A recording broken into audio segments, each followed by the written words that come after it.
কোনো চাঁদাবাজি হতে দেব না। এই উপজেলাটা একটু ঝুঁকিপূর্ণ এলাকা, কাউকে সীমা অতিক্রম করতে আমরা দিব না। যমুনা ডিজিটালে আপনাদের সকলকে স্বাগতম। আমি রইসুল ইসলাম ইমন যুক্ত হয়েছি পটুয়াখালী বাউফল উপজেলা থেকে। আমরা এখন আছি বাউফল উপজেলা পরিষদে। আজকে আপনারা জানেন যে বিগত 5ই আগস্ট বাংলাদেশে বিভিন্ন সহিংসতার ঘটনা ঘটেছে। একইভাবে সহিংসতার ঘটনা ঘটেছে এই বাউফল উপজেলায়। আরএফএল ওয়ারড্রপ, প্রিয় সব পোশাক যত্নে থাকবে আরএফএল ওয়ারড্রপে।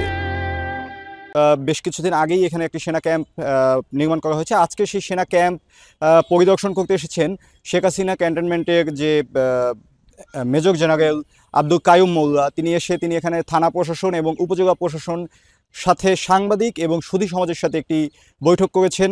এই পৃথক বৈঠকে উনি জানিয়েছেন যে বাউফলে আসলে আর কোনো ধরনের সংঘাত সহিংসতা হতে দেওয়া হবে না এবং কোনো ধরনের চাঁদাবাজদের কোনো স্থান দেওয়া হবে না, সে যে দলের যে রাজনৈতিক দলেরই হোক, যে মতাদর্শের হোক। সেই সাথে সামনে যে একটি পূজার অনুষ্ঠান রয়েছে, সেই পূজার অনুষ্ঠানটি খুব সুন্দরভাবে বাউফলে যাতে সম্পন্ন হয় সে ধরনের সকল ধরনের ব্যবস্থা গ্রহণের জন্য পুলিশকে এবং উপজেলা প্রশাসনকে নির্দেশনা দিয়েছে।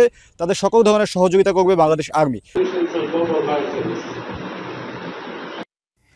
মেজর জেনারেল আব্দুল কাইয়ুম মোল্লা প্রথমে বাউফল থানা পুলিশদের সাথে মতবিনিময় সভা করেন। এ সময় তিনি পুলিশদের সাহস দিয়ে বলেন, আমরা দুই বাহিনী যদি একত্রিত হয়ে কাজ করি তাহলে সমাজে কোনো ধরনের অনিয়ম হওয়ার সুযোগ নেই।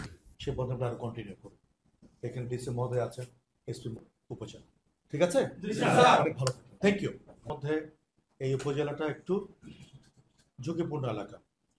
বাংলাদেশের অনেক স্বনামধন্য ব্যক্তি এখান থেকে উঠে এসেছেন, বাট অনেক মিসক্রিয়েন্টসও এখানে আছে, অনেক দুষ্ট লোক এখানে আছে। আমরা কোনো দুষ্ট লোকের দোষর হতে চাই না। আমরা অযৌক্তিকভাবে কাউকে ক্ষতিগ্রস্ত করতে চাই না।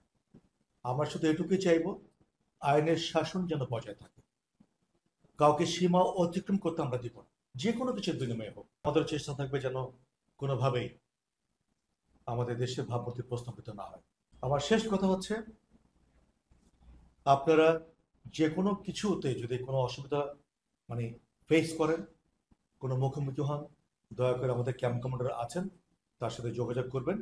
আমরা আপনাদের পাশে যে কোনোভাবেই হোক না কেন আপনাদের সহযোগিতা আমাদের সবসময় থাকে আমাদের কাছে। আমরা সেনাবাহিনী আপনাদের এখানে এসেছি এই দেশের উন্নয়নের জন্য। আমরা দুই বাহিনী মিলে একসাথে কাজ করব এবং দেশটাকে একটা শান্তিপূর্ণভাবে যেন এগিয়ে যেতে পারে সেই ব্যবস্থা করব।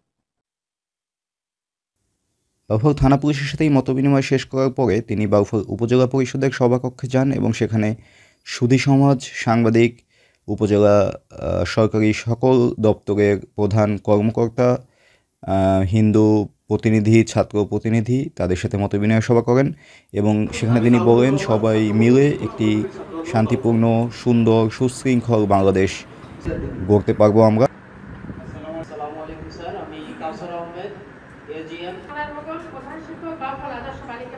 দায়িত্ব তো আপনাদের, আপনাদের কথা শুনছি না এমন কথাটা ঠিক খুব একটা যৌক্তিক আসলে মনে হয়। হস্তক্ষেপের মাধ্যমে যে বাজার মূল্যগুলো রয়েছে সেগুলো যাতে টাঙিয়ে দেওয়া হয়, তারা দিতে চায় না।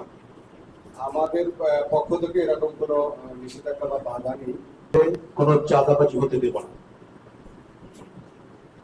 দয়া করে আপনারা নিশ্চিত করবেন।